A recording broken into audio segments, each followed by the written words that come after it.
Hey guys, this is 20 Lessons, and today I'm gonna tell you a little bit about PMP. If you're thinking about going for the PMP certification, the first thing that will come to your mind is, do you qualify or do I qualify for the PMP exam? Because that's something that a lot of people do ask me after getting the PMP. They ask me, how do you qualify? What exactly do you have to do in order to apply and stuff like that. So this is the official website of PMI, PMI.org, and you can just Google the link here as well. I'll put the link in the description as well. And this explains very nicely what you have to do in order to get the qualification or apply for the PMP. So the first thing is that you need 3 to 5 years of experience, right? And the experience has to show that you have been working as at some level as a project coordinator, or you have been part of the team where you completed a project or completed a project by yourself, right? So that's something that you have to show and um, let the PMI body know as well. So there are three sets of requirements that you can go for. The set A requirements is high school or secondary school diploma and minimum 60 months, 5 years experience leading and managing projects within the past 8 years, 35 hours of project management, education training. You can also meet this requirement with CAPM certification or PMI authorized on demand PMP exam prep or instructor-led PMP course. So in regards to 60 months, 5 years, that comes from your CV. If you already are a working professional, just try to keep a log of what you do, and you basically have to fill up a profile. I'll post a separate video on that as well, how to fill up that. But you basically have to at least give them a few examples of what your projects were and how did you complete them, your strategies and everything. And you need to have some kind of a proof that you can show for the projects as well. And that's going to be good enough for you. So the set B requirements are bachelor's degree or high or global equivalent, 36 months, 3 years experience leading and managing projects within the past 8 years. Sorry. And the same thing, 35 hours of project management, education training. You can also meet this requirement with CAPM or PMI authorized on-demand PMP exam prep, or instructor-led PMP course. So, in regards to the exam prep and the instructor-led PMP course, if you don't have some of the past experience, or if you don't really have some other degree like a college degree, bachelor's degree, right? So you can go for this exam prep or an instructor-led PMP course as well. There's a lot of instructors on Udemy as well. I actually went through with my MBA, and I put the stuff on my profile in regards to the MBA, and I actually got approved, even though I did the instructor-led PDUs as well from Udemy from one of the courses there.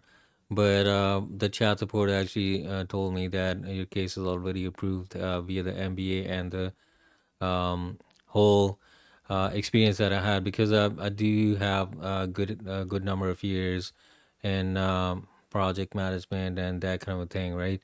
So the set C requirements: bachelor's degree or higher or global equivalent from a GAC accredited program, 24 months, 2 years experience leading and managing projects within the past 8 years, and 35 hours of project management, education, training, and stuff like that, right? So even if you're not sure that if you have the correct credentials to go for the application, you can first start by filling the apply now, or you can just go to the chat support link here at the bottom, right?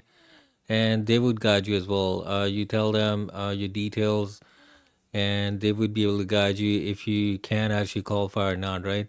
So you don't really have to pay upfront. Once you qualify for the exam, then they tell you that, okay, now you can go ahead and pay for the exam if you do qualify. So the next steps would be gather your application materials, document your experience related to past projects and trainings, just like I told you. And some examples are projects that you have led, where you've worked, your role and responsibilities, duration of the project, training you have completed, and the institutions attended, courses completed, and the qualifying hours as well. So if you have done a degree like MBA or something like that, you will have the qualifying hours in your transcript as well. You can use that and document that in your PMP application. And I just got approved via that route myself. So additional tips: remember to register a PMI.org user account before moving forward with your application. Don't miss any requirements with the application checklist. We will cover that in the video as well. And take your time. The application is save as you go. You can take a break if needed. Remember to focus on your role and responsibilities. And just make sure that the projects that you're coding in the application are not operational things. Like operation is something that on day to day you complete that. There's no financial. It's the same monotonous thing that you keep on doing. For example, your operations supervisor somewhere, or you're looking after the company as a manager, but it's just day-to-day management stuff that you're doing. That's not a project, right? So just try to make sure that you don't really show that as your experience, so your application might actually get rejected in that way. So moving forward to the application checklist, this is a good document that's going to be useful for you guys as well. So the first thing is my project entries represent professional project work experience only.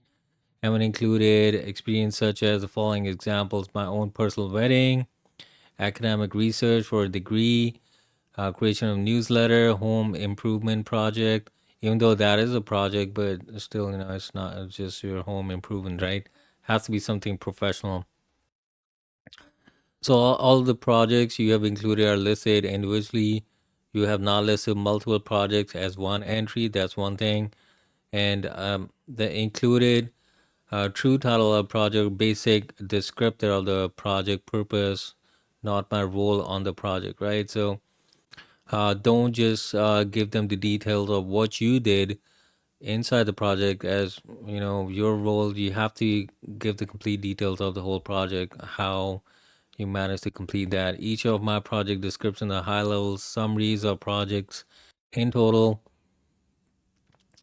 One or two sentence project objective describing the purpose or goal of the project, summary of the final project deliverables.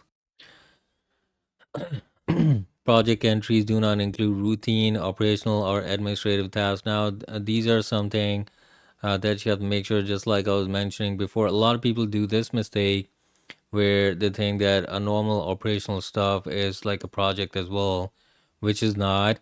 A project is something that has a start date and an end date, and towards the end date, you are looking to um, produce a service or a deliverable that is completed by the end date as well. So that's something that you have to make sure that you keep in mind. And I'm selected for the PMI audit process. Yes. So once you put in the application, there is going to be an audit process. Now, this is something random that happens. Sometimes, some people, once they put in references, they will be audited on that. And some people get lucky and they just get approved.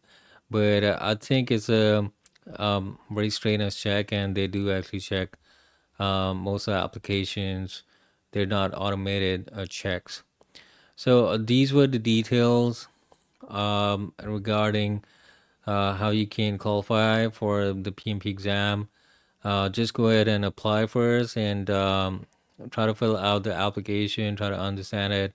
So the next video, once I put it on, I'll explain how to process your application as well, how to fill it up as well. So this is something that I'm gonna be posting more on a day-to-day basis. So have a nice day. Thank you for listening and watching. Bye bye.